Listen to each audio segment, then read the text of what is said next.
Toliau vėl tęsiu savo senų, vaikystės prisiminimų iliustravimą piešiniuose. Šįsyk papasakosiu apie tą momentą, kada kadaise aš gavau 1996 m. Liepos mėnesio žurnalo Genys numerį. Tai buvo gan nepaprastai labai graži, saulėta ir karšta Liepos mėnesio vienos dienos, galbūt 20-osios, jei neklystų, popietė. Geras oras, visi svarbiausi darbai ūkyje kol kas buvo jau nudirbti, tad visi keturi, aš, mano mama ir seneliai nusprendėme nuvažiuoti į vieną tokį tolimą kaimelį esantį už Alizavos. Susėdome į mūsų nuosavą, mėlynąjį Moskvičių ir keliu nudūmėme.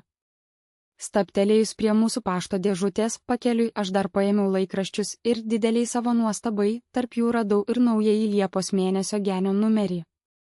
Per tolesnį kelionės automobilių metą aš praktiškai savo akių daugiau nuo to žurnalo puslapių ir nebepakėliau, visą laiką buvau mintimis pasinėręs tik vien į jį.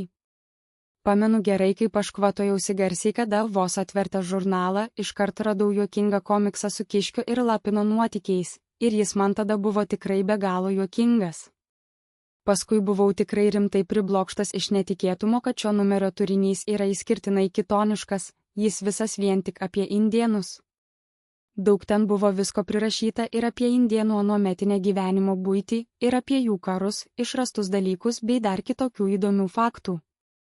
O kai grįžome iš savo kelionės vėl namo, pamatėme, kad šalia kelio plytinčiame didžiuliame žemės ūkio bendroviai priklausančiame, pageltusių javų lauke jau sukinėjasi kombainai ir pradėti kulti kviečiai.